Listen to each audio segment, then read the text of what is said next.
Happy Lord's Day, brothers and sisters in the Lord. Let's begin by asking God's blessing. Tayo po yung manalangin. Our great God of heaven, we thank you for today. We have gathered to answer your summons, O God. Kayo po ang nagtawag sa amin para kami ay lumapit sa inyo ngayong umaga. And Lord, we're asking that your Holy Spirit would work in our midst. May you bless the preaching of the word, and may you bless those who hear. God, I pray that you would meet us where we are at. May you rebuke those who are living in sin, convict them, and grant them the gift of repentance. May you grant encouragement to those who are weary and broken, that they might find their renewal in Christ. So we entrust to you our entire preaching this morning in Jesus' name. Amen. So we're continuing our series sa 1 Timothy. At ngayon, we will be tackling 1 Timothy chapter 1 verses 3 to 20. Now before we delve into our text, maraming churches nowadays, evangelical churches, Christian churches, ang gospel affirming and gospel proclaiming pero hindi gospel centered. So they're gospel affirming, ibig sabihin, naniniwala sila sa gospel. No? Naniniwala sila sa doctrine ng life, death, and resurrection ni Jesus. And they're gospel proclaiming, ibig sabihin, naniniwala sila na para maligtas ang isang tao, kailangan nilang marinig ang mensahe ng Ebanghelyo. So they believe in the doctrine of the gospel, and they believe in the necessity of the proclamation of the gospel for a person to be saved. Pero pag tiningnan po natin ang how they do ministry, at kapag pinakinggan po natin ang preaching, at pag inaral natin yung content ng kanilang mga Bible studies or sa small groups, it seems like marami sa kanila assume the gospel at best or leave the gospel forgotten at worst. Let me give you an example. One popular book. I know you've heard of The Purpose-Driven Life. So, The Purpose-Driven Life, if you read it, either it assumes the gospel, kaya hindi mo makikita ang gospel doon, or it forgets the gospel. So, there are many churches nowadays who teach and preach from the pulpit sermons and lessons kung saan hindi natin makikita ang gospel. Kumbaga, ang tingin nila sa Christian life is, kailangan mo ang gospel sa panimula ng Christian life para ikaw ay maligtas, para ikaw ay malipat sa kingdom ni Christ. Pero pagkatapos mong maligtas, nakadepende na sa practical application mo ang pag-grow mo sa Christian life. Kailangan ikaw na ang maghirap. But that is not what Scripture teaches us. To be gospel-centered, to be a gospel-centered Christian or a gospel-centered church, hindi enough na ikaw ay naniniwala na kailangan ng gospel para ma-convert ang sinners. Hindi sapat na ikaw ay naniniwala na sa doctrine ng life, death, and resurrection ni Jesus. Of course, those are essential things and that should not be forgotten or that should not be rejected. However, to be gospel-centered means you are allowing the gospel to drive the Christian life and the ministry of the church. Ibig sabihin, every time someone steps up on the pulpit, every time ikaw personally is about to live the Christian life or engage in a particular ministry, gospel ang siyang umiiral sa puso mo at tumatakbo sa isipan mo. It is what drives you. Kumbaga, parang carriage or kalesa. Kapag ang Christian life is all about you trying to obey God's law or trying to apply the practical applications na makikita mo sa Bible without the gospel, parang nauuna yung karwahe sa kabayo. It doesn't work. When we talk about being gospel-centered, parang yung gospel yung kabayo. And then, Christian life and ministry yung kalesa.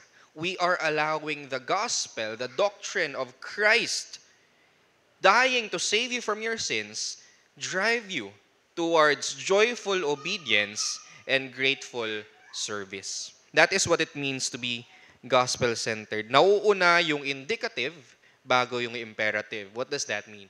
We must always begin with what God has done for us in Christ bago tayo pumunta doon sa how now God wants us to live. Ano yung mga nire-require niya sa atin para mamuhay tayo ng isang buhay na nakakaluwalhati sa Kanya at para ma-encourage and ma-equip tayo na iserve yung ating mga kapatid sa Panginoon. The gospel does not just convert sinners. It also empowers the believers daily to fight sin, to obey God, and to serve their neighbor. So hindi lamang para sa salvation or kaligtasan ang gospel. Ito rin ang mensahe na siyang nagpapalakas sa isang Kristiyano para labanan ang kasalanan, para sundin ng Diyos at para paglingkuran ang kanyang kapwa. Ganito ka-important ang gospel. So our message this morning is about the centrality of the gospel in the local church. At since the gospel is central in the life of the local church, we must protect its doctrine from false teachers. We must praise its work in our lives and perform its ministry with seriousness. So, ifa-flash natin yung mga points natin this morning. So first, we must protect the doctrine of the gospel from false teachers. Dahil ang sentro ng local church ay ang gospel at ito ang siyang nagpapalakas sa isang local church, dapat nating protektahan ang mensahe ng gospel. And we see this in verses 3 to 11. So kung ating titingnan ang verses 3 to 11, makikita po natin dito that Paul charges Timothy na paglingkuran ng kanyang church, ang church na inentrust ng Diyos sa kanya by protecting it from false teachers na pinopollute ang doktrina at buhay ng church. So letter A, there will be 3 subpoints. Letter A, false teaching promotes speculation rather than edification. Verses 3 to 4. As I urged you when I was going to Macedonia, remain at Ephesus so that you may charge certain persons not to teach any different doctrine, nor to devote themselves to myths and endless genealogies, which promote speculations rather than the stewardship from God that is by faith. So dito makikita po natin na mayroong napakahirap na task si Pastor Elder Timothy. At ang task na ito ay protektahan ang doktrina ng church by confronting itong mga taong ito na nagtuturo ng mga doktrinang saliwa sa tinuturo ng mga apostol. So ano ba itong false teaching na ito? So we don't know, hindi po nakasulat sa 1 Timothy kung anong klaseng false teaching ito. We don't know what this doctrine is precisely. But alam po natin na sobrang seryoso nitong false doctrine na ito that Paul had to warn Timothy, confront these people. Kausapin mo tong mga taong ito. And what false teaching does is it promotes speculation. Speculation. So Paul warns Timothy, sabi niya, huwag kang makinig sa mga myths. So when we say myths, ito ay mga stories na gawa-gawa lang. No? Stories na gawa-gawa lang ng mga tao that end up being doctrine. So gawa-gawa lang ng mga tao pero ini-impose nila sa mga tao, paniwalaan nyo to at sundin nyo ito. So sabi ni Paul kay Timothy, huwag kang makinig sa mga ganyang kwento. Rely on Scripture. Another thing, sabi ni Paul, huwag kang makinig sa mga endless genealogies. So pag sinabing genealogy, family tree. Sino yung tatay ng tatay mo, lolo sa tuhod, and such. So anong ibig sabihin nitong endless genealogies? Bakit ito naging false doctrine? So this might refer doon sa maling interpretation nitong mga false teachers sa Old Testament. So tinitingnan nila yung ancestors, yung tatay ng tatay, yung lolo ng certain people sa Bible in order to come up with a false doctrine. Pero ang nangyayari, kaka-ugnay-ugnay nila ng mga tao, nalalayo na ang atensyon ng mga tao sa doktrina ng gospel. Nalalayo na ang kanilang atensyon kay Christ. Or maybe, another thing, siguro itong mga taong ito, tinatry nilang i-trace yung kanilang ancestry, yung kanilang ninuno, no? To great people in the Bible. At ginagawa nila ito para sabihin, oh, ninuno ko itong taong ito. ibig sabihin special ako. Meron akong special grace. At dahil sa connection ko dito sa taong ito, saved ako. Or meron akong greater power from the Lord.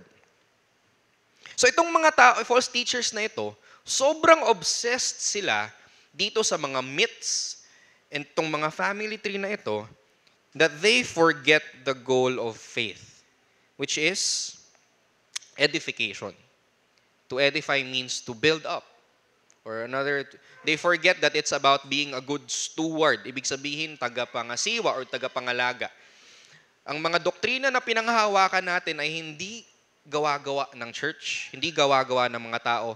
Tayo ay stewards. Ibig sabihin, ito ay mga ipinasa lamang sa atin at tayo ang dapat magbantay at mag-defend nitong doktrina na ito. Now, I won't dwell too much on this, but mayroong something important that I have to bring up dito sa ating text na binabasa. Yung mga Greek manuscripts natin do not agree with one particular word. So tingnan niyo po yung verse 4 at sabi dyan, the stewardship from God that is by faith. So ito yung reading ng mga modern translations, ESV, NIV, NASB. Pero pag tiningnan po natin ang King James, New King James, it reads, godly edifying, which is in faith. Dahil mayroong difference sa mga Greek manuscripts natin. May mga manuscripts that read oikonomian, economy, stewardship. May mga manuscripts that say oikodomian, which is building up or edifying. So, ibig sabihin ba nito, may error ang Bible? Hindi po. We're simply looking at what we call variants. Medyo siguro naduling yung copyist, ibang letter yung nasulat niya. So while these two words are different, no major doctrine is touched. So if we go with what the ESV is saying, Paul is telling Timothy na itong mga false teachers na ito, nanggugulo lang ng mga tao. By showing off, nagpapasikat lang sila ng kanilang human wisdom. But Timothy, wag mong gawin yan. Rather, be a good steward of the gospel. Hayaan mo sila gumawa ng sarili nilang mga doktrina. Ikaw, Timothy, ituro mo ang mga bagay na ipinasa lamang sa iyo ng Diyos. Be a good steward. Or if we go with what the King James says, ang sinasabi ni Paul kay Timothy, itong mga false teachers, ginugulo lang nila ang mga tao with their jibber-jabber, with their false doctrine. Rather than building them up in the faith by teaching them what to believe and how to live according to Scripture. So, ang false teaching, nanggugulo yan. Never entertain false teaching. Rather, simply look at the Scripture because Scripture leads to you being built up in the faith, growing in your doctrine and life. And simply be a good steward of Scripture. Ang mga doktrina natin ay hindi gawa-gawa ng tao. At huwag tayong maniwala sa mga doktrinang gawa lamang ng tao. Rather, we must always look into Scripture, whether things are so. Letter B, false teaching generates useless discussions rather than growth in love.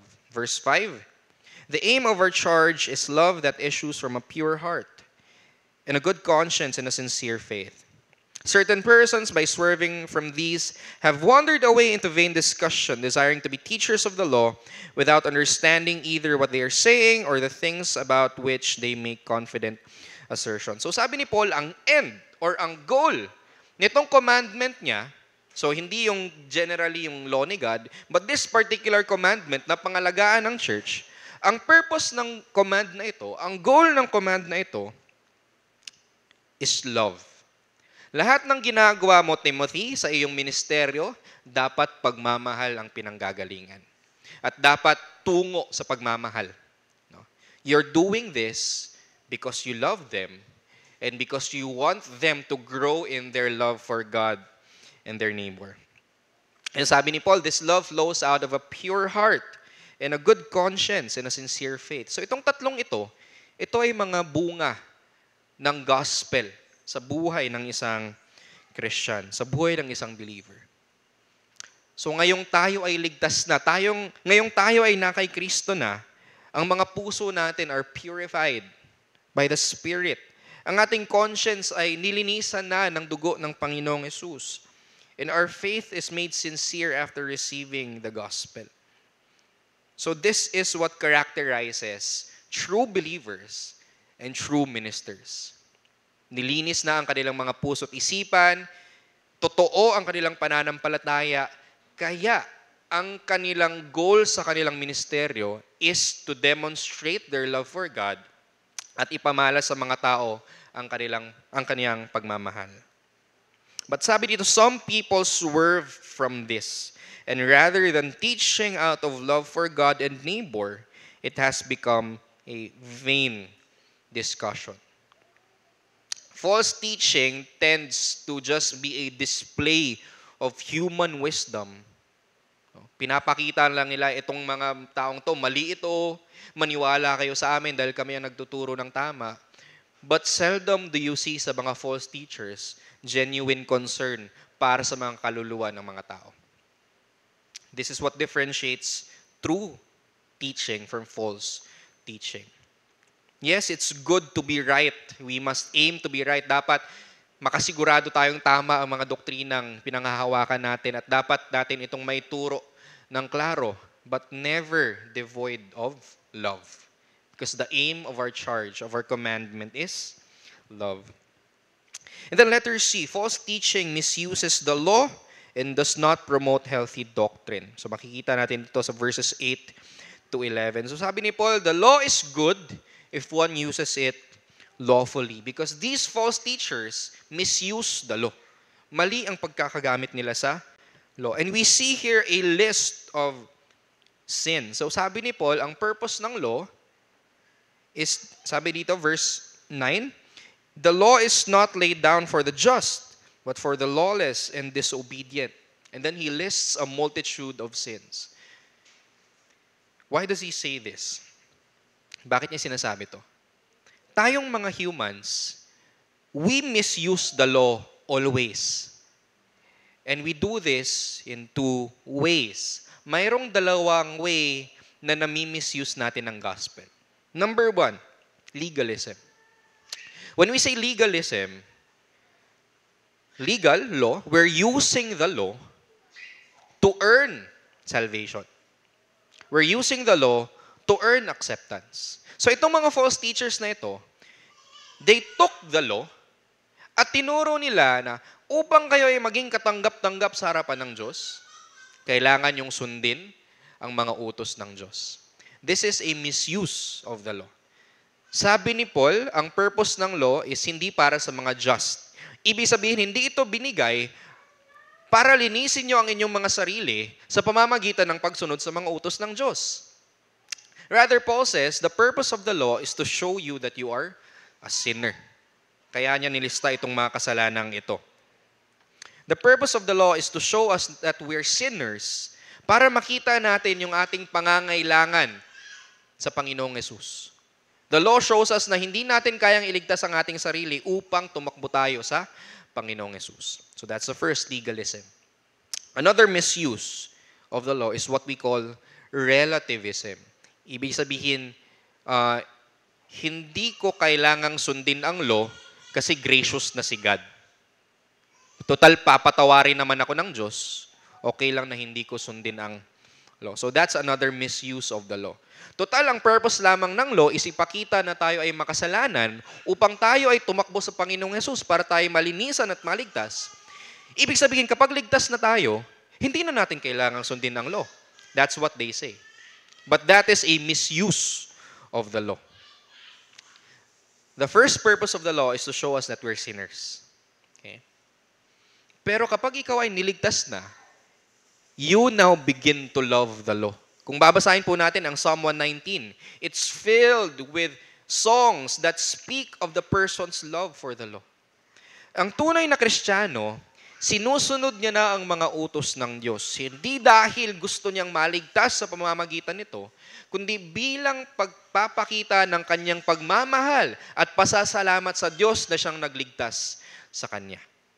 Okay.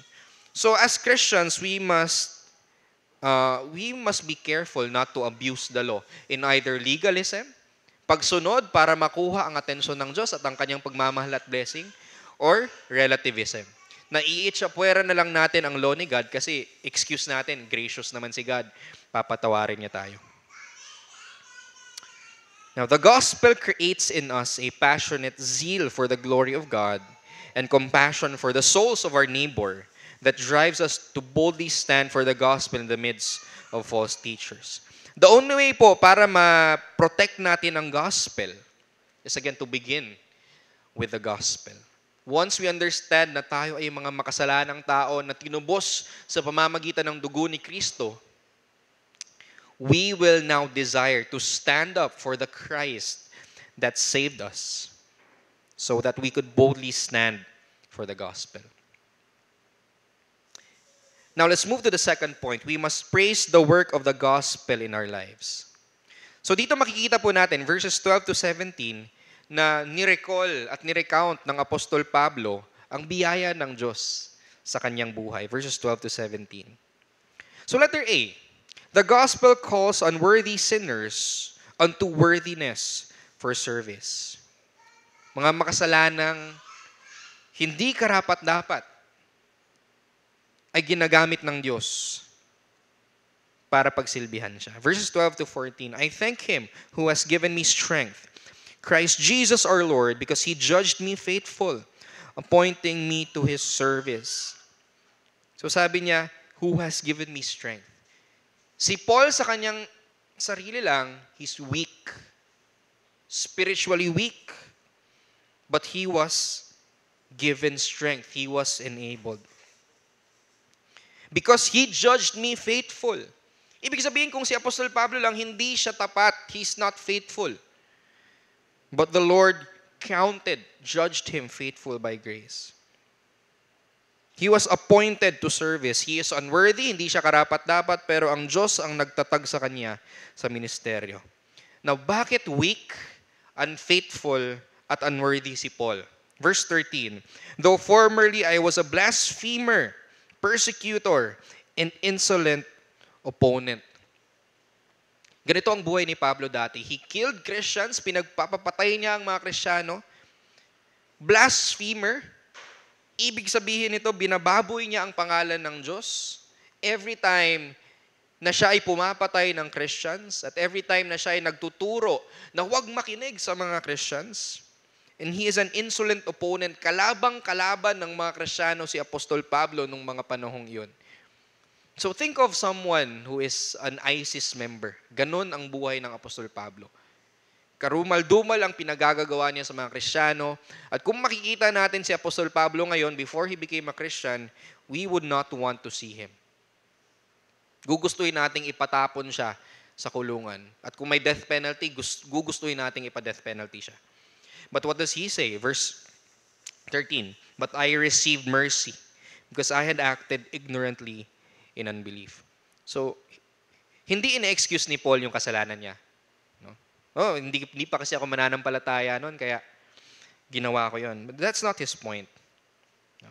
Kino-contrast lang ni Apostol Pablo yung ministry niya sa ministry ng mga false teachers. No? Si Paul, he did all of those things dahil nung mga panahon hindi pa siya Kristiyano. Pero itong mga false teachers na ito, they are teaching false doctrines after they professed faith in Jesus Christ.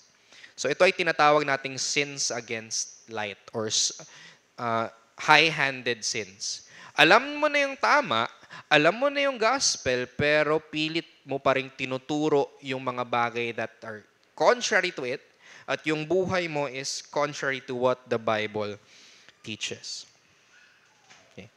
Then verse 14, and the grace of our Lord overflowed for me with the faith and love that are in Christ Jesus. Grace overflowed in the life of the Apostle Paul. Hindi karapat-dapat si Pablo, pero siya ay pinakitaan ng Diyos ng habag at biyaya. Kaya siya ay naligtas at kaya siya ay ginamit ng Diyos para pagsilbihan siya. At ganito din po ang kwento ng bawat isa sa atin. Huwag sanang dumating sa point, no, na tingin natin niligtas tayo ng Diyos dahil mabait tayo. Dahil mabubuti tayong tao. Dahil lumaki tayo sa church. dahil nagbabasa tayo ng Bible, dahil nananalangin tayo. Ang kaligtasan po natin, binigay ng Diyos sa atin yan, hindi dahil sa mga bagay na nakita niya sa atin. It's all by God's grace and mercy. Lahat po tayo dito ay mga makasalanan at hindi tayo karapat-dapat sa biyaya ng Diyos. Kahit gaano pa kabuti ang tingin mo sa sarili mo, hindi ka karapat-dapat. Ang tanging dahilan lang kung bakit po tayo naligtas is the grace and mercy of God. Grace and mercy. Letter B. The gospel uses imperfect people to point others to a perfect Savior. Verse 15, a glorious, glorious passage.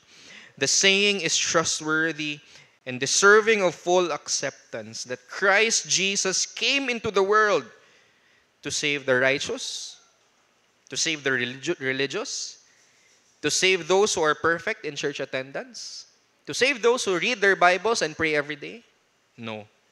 Christ Jesus came into the world to save sinners, of whom I am the foremost. Pumarito ang Panginoong Yesus para iligtas ang mga tao that see their sinful condition, not those who think that they are good in and of themselves. It's only by accepting the reality na tayo ay makasalanan at kailangan natin ang habag ng Diyos that grace begins to work its way into our hearts. And sabi ni Paul, ako ang foremost. Ako, kung ikukumpara mo ako sa lahat ng mga makasalanan sa mundo, nasa top ako ng list, sabi ng Apostol Pablo. I am the foremost. I am the chief of sinners. And then verse 16, but I received mercy for this reason, that in me, as the foremost, Jesus Christ might display His perfect patience as an example to those who were to believe in Him for eternal life. Sabi ni Paul, patotoo ako sa biyaya at habag ng Diyos. Sabi ni Paul, kung niligtas ng Diyos ang isang karumal-dumal na makasalanang katulad ko, kaya niyang iligtas ang iba pang tao. Niligtas ako ng Diyos, hindi para i-glorify ko ang sarili ko, tulad ng mga false teachers na ito, kundi niligtas ako ng Diyos para maluwalhati siya. Para pag nakita ng mga tao ang pagbabago sa buhay ko, hindi ako ang pupurihin nila, kundi ang Diyos na siyang kumilos sa buhay ko. This is what the gospel does. Gumagamit ang Diyos ng mga imperfect people para ituro ang mga tao sa pamamagitan ng kanyang testimony at ng kanyang pag-preach ng gospel to point people to a perfect Savior. So ganun din po ba ang mga buhay natin? Kapag nakikita po tayo, hindi ng mga tao sa church natin, kasi it's very easy to pretend sa church. Pero pag nakita ba ng mga tao sa bahay natin, sa workplace natin, outside, do they see the work of grace in our lives? Let me give you a very practical example. Kapag mayroong waiter sa isang restaurant who messed up our order or mabagal ang service, or pag nag-order tayo tapos lahat ng in-order natin wala, how do we respond? Do we respond in a gracious manner? Nakikita ba ang Panginoong Yesus sa ating pag-respond? So, ito yung test ng pagkilos ng gospel sa atin. Doon sa mga sitwasyon na talagang napakahirap maging Kristiyano. Do people see Christ in us? And then letter C, the gospel leads the foolish blasphemer to worship the only wise God. So verse 17, Paul just explodes in praise and worship. To the King of the ages, immortal, invisible, the only God, be honor and glory forever and ever. Amen. Paul glorifies God for the salvation that he has received. So one thing na makikita po natin dito, right doctrine and an experience of God's grace leads to worship. Dahil nakilala ni Paul ang Diyos at naranasan niya ang biyaya ng Diyos, he worshiped. So ask yourself this question. How is your worship life? Particularly, how is your singing? Singing is a very important component, not only of corporate worship, but of private worship. How's our singing? Do we really sing our hearts unto the Lord every time we come together in worship? Bilang pagpapakita ng ating pasasalamat sa Diyos na nagligtas sa atin? Is it our habit to sing in our homes? One of the reasons why in-inspire ni God ang Book of Psalms is because He wants His people to be a singing people. How is our singing? Does it display our love and thanksgiving to God? So sabi ni Paul to the verse 17, to the King of ages, immortal, invisible, the only God. So sabi ni Paul, itong eternal, immortal at invisible God na ito, He stooped down. Nagpakababa siya at niligtas niya ang isang taong katulad ko. This is the picture of the gospel. Hindi po tayo ang umakyat sa Diyos para ating makamit ang kaligtasan. Hindi po tayo yung nag-effort at nag-perform, Lord, tingnan mo ako at mahalin mo ako. That is not the gospel. The gospel is about this God who is way above, who is holy and glorious, na nilapit ang kanyang sarili sa atin upang iligtas tayo. And this is the only God that we worship. The only God, the honor, glory, and glory forever and ever. Amen. So the ESV reads, the only God. But some manuscripts add one word, the only wise God. Which is, I think, the correct reading. Bakit? Pinapakita ni Paul dito that God saved a wretched man like me. Hindi dahil tinolerate niya lang ako, but ginawa niya ito out of His wisdom. God was not forced to save people like you and me, but rather in His wisdom, He ordained to save people like you and me for His glorious purpose and for our joy. God is wise. Kaya nagliligtas siya ng mga taong tingin natin parang beyond salvation na itong taong ito. But no, God desires to use those na tingin natin hindi na kagamit-gamit para ipamalas ang kanyang wisdom at ang kanyang grace. So friends, let us praise the work of the gospel in our lives. Huwag po tayong mapagod. At wag po sanang maging makalyo yung puso natin na hindi na tayo namamangha sa gospel or sa work ng gospel sa buhay natin. Wag sana nating i-treat ang gospel na disposable para lang sa beginning ng Christian life. But araw-araw po nating i-refresh ang sarili natin na tayo ay mga makasalanang tao na niligtas sa pamamagitan ng dugo ng Panginoong Yesus.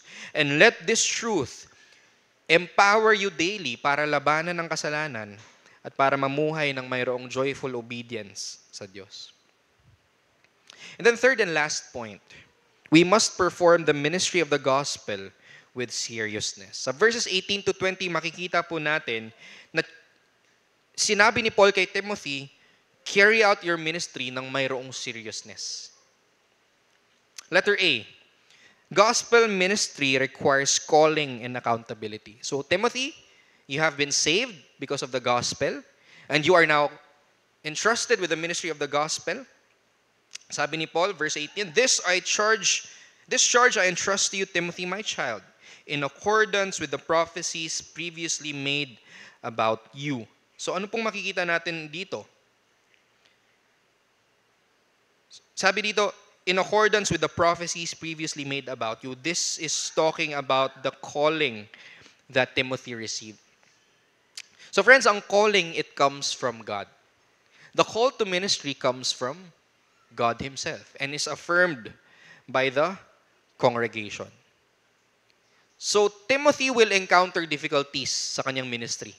Pero ano ang magpapatibay sa kanya at anong magpapatatag sa kanya? Ang understanding na siya ay tinawag ng Diyos. At itong calling na ito ay affirmed ng kanyang congregation. And another thing that we see here is that Paul was accountable. So pastors are also accountable for their life and ministry to God and to their church. Pero hindi lamang ito para sa mga pastor. Lahat po tayong Christians, mayroon po tayong calling mula sa Diyos. We are all called to share the gospel and to live in a manner worthy of the gospel, Paul tells us in Philippians. All Christians are called to share the gospel and live in light of the gospel. Lahat po tayo dito ay tinawag na maglingkod sa church with the gifts that the Lord has given us under the accountability of the church. So, kumusta po ang ating pag-exercise ng ating calling?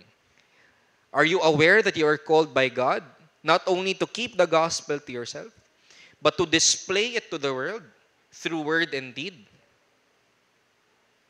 Are you living with that seriousness na ikaw ay accountable sa church, sa iyong pagtuturo at sa iyong pamumuhay? Then letter B, gospel ministry orders readiness for spiritual warfare, that by them you may wage a good warfare. Friends, ang Christian life, it is spiritual warfare. We do not war against flesh and blood, but against principalities, against powers. No? We war against spirits in the heavenly places. The Christian life is spiritual warfare. So wag po tayong paisi-isi sa buhay Kristiyano natin. Let's not be too relaxed. No? The idle mind, yung mind na walang ginagawa, is the devil's playground. Kapag hindi po tayo active sa ating pag-grow sa ating Christian life, ini-invite po natin ang kaaway na i-tempt tayo. The Christian life is spiritual warfare. And just like ordinary warfare, itong mga military na ito, they train themselves for months and years how to fight. They train their bodies. They control their diet. They exercise. They study yung mga weapons na gagamitin nila para handa sila kapag mayroong gerang parating. Now, let me ask us all, how ready are we for spiritual warfare? Do we take seriously na araw-araw meron tayong kaaway na hinaharap? Or baka hindi tayo aware, pero nakagapos na pala tayo sa mga kadena ng kaaway? Christian life is spiritual warfare. People are not our enemy. Satan and his hosts are.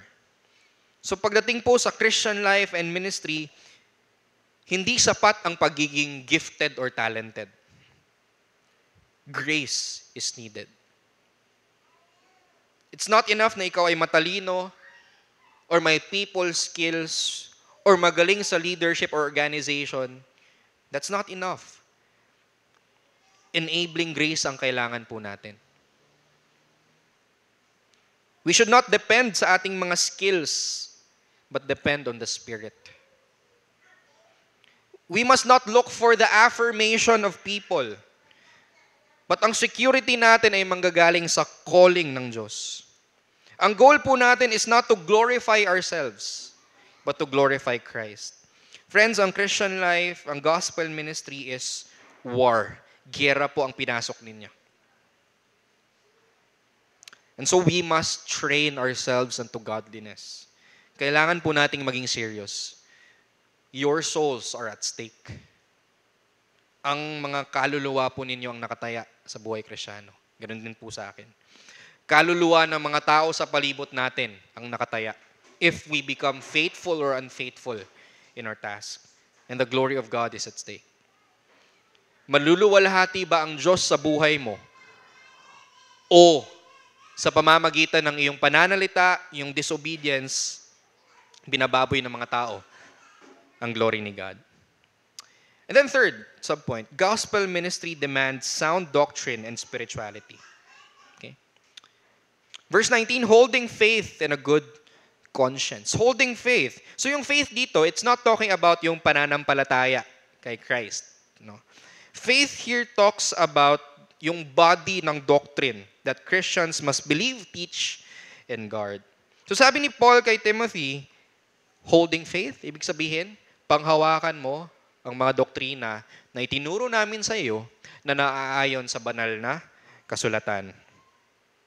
So friends, we must hold and possess the right doctrine. Hindi lamang para lumaki ang mga ulo natin or sabihin ng mga tao na matalino tayo. But we must know right doctrine upang makilala natin kung sino talaga ang Diyos. At upang maituro natin sa mga tao kung sino talaga ang Diyos ng Biblia. Not only that, sabi ni Paul, holding faith and a good conscience. Kailangan nating panghawakan ang pangako ng gospel that God is no longer against us, but for us in Christ. We must live in such a way na hindi natin hahayaan na i-disturb ng kasalanan ang peace, kapayapaan ng ating conscience. Because friends, sin will affect your conscience in either two ways. Number one, kapag ikaw ay professing Christian at namumuhay ka sa kasalanan, darating ang point na sobrang magiging makalyo na ang konsensya mo that you are no longer convicted by your sin. And that's dangerous. Bakit? That might show na hindi ka talaga Kristiyano in the first place. Or another, if you're a Christian and you're living in sin, you're destroying your conscience kasi darating ang araw that you will be so in despair. Ibig sabihin, you will see yourself as hopeless, as rejected and abandoned by God. Namuhay ka na sa kasalanan, darating ka sa point that you will see yourself, God has abandoned me. And so, you will become incapacitated to serve God. Mawawala na sa iyo yung joy ng salvation ni God. So friends, ingatan po natin ang ating conscience. Sin affects our conscience. Sin affects our assurance of our salvation.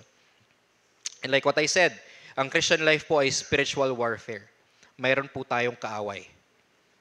And what Satan does through his minions, two things. He allures us, and then he accuses us. First, he allures us. I-invite ka niya na magkasala. Lumapit ka, masarap to. Total, papatawarin ka naman ng Diyos after. Gawin mo na to. Promise, this will be the best time of your life. He allures us to sin. And then, anong gagawin ni Satan after you sin? He accuses you. Napakawalang hiya talaga. He will entice you na magkasala. Tapos siya rin ang una na mag-aakusa sa'yo. Ala, ginawa mo yan. Walang kwenta ka talagang Kristiyano. Paano ka pa mamahalin ng Diyos ngayon? Ginawa mo na yan. Friends, be aware of sin in your life. Don't let sin wound your conscience. Huwag mong hayaan si Satanas na kumilos sa iyong puso at isipan. Huwag mo siyang bigyan ng kahit 1 inch dahil isi-stretch na yan into a mile. Huwag mong hayaan ang sarili mo na gumawa ng isang bagay that will cause you to doubt your salvation. Fight for your joy in God. Fight for your joy. Kailangan mo yang paglabanan. Sabi ni Garrett Kell, ang kabanalan or ang holiness, ang joy kay Lord, hindi yan microwavable. Ibig sabihin, hindi yan instant. It's something that you have to train yourself for, and it's something that you have to fight for. And then sabi ni Paul, verse 19, by rejecting this, some have made shipwreck of their faith. Ito yung sinasabi ko. Don't allow Satan, don't allow your sin to shipwreck your faith to the point na sobrang makalyo na yung puso mo and to the point na sobrang lugmok ka na sa kasalanan na hindi ka na makabangong muli. And then he mentions two people, verse 20, among whom are Hymenaeus and Alexander, whom I have handed over to Satan that they may learn not to blaspheme. Ano ba itong handing over to Satan na ito? This talks about church discipline. So in church discipline, Matthew 18, kapag ang isang tao sa church ay namumuhay sa kasalanan at may isang nakakita, ang task ng taong yon is i-confront yung tao, kapatid, hindi nakakalugod sa Panginoon ang ginagawa mo, I call you to repentance. If that person does not repent, or sabi, sige, magre-repent ako, but does not do anything, ngayon magtatawag na ng witness. Call to repentance. Kapag hindi pa rin nakinig, ilalahad sa church. Pag hindi pa rin nakinig, ito na yung handing over to Satan. That person will be excommunicated. Ibig sabihin, sasabihin ng church, wala kaming any reason, as we observe your life and doctrine, para sabihin na ikaw ay anak ng Diyos. Kaya iaalis ka namin sa membership ng church. That's what church discipline is. Handing over to Satan. Ibig sabihin, aalisin na sa iyo ngayon yung grace at protection ng church. At mamumuhay ka exposed sa lahat ng accusations at temptations ni Satan. But for what purpose? Sabi ni Paul, I handed them over to Satan that they may learn not to blaspheme. Ang church discipline is restorative. Ang aim ng church discipline is para ipakita sa tao kung ano yung buhay apart from the church. To the point na kapag tunay siyang Kristiyano, mamimiss niya ang church. Mamimiss niya ang grace ni God at siya ay babalik. So the gospel creates in us this seriousness. Bakit tayo seryoso sa ministry? Hindi dahil legalists tayo. Na basta lang sundin natin. Kung hindi tayo mamahalin ng Diyos. No. Because we love the God that we serve. We must be serious in our ministry and in our Christian life. And the opposite, hindi din tayo magiging relax sa Christian life.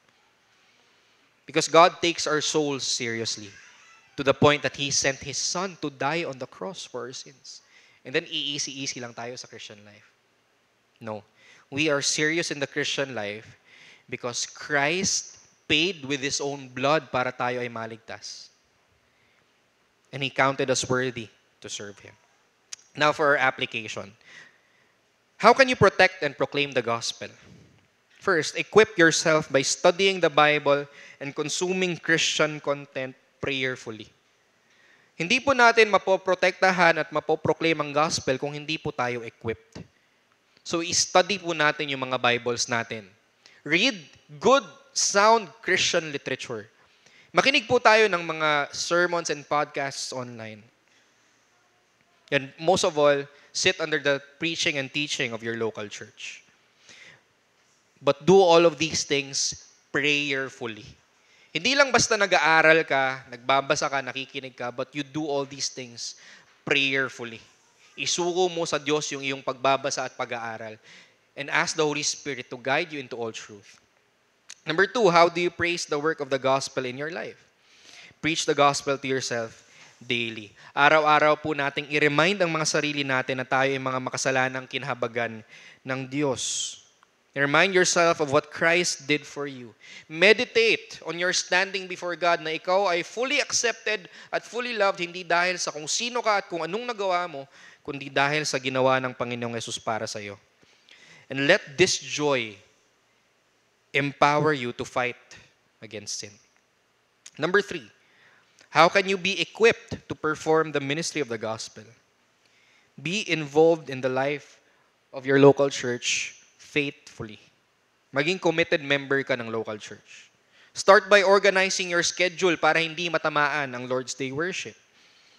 Join primary church activities. And if you're here, take initiative sa pag-serve ng church. Lumapit kayo sa mga tao, paano ba ako makakapag-serve? Okay.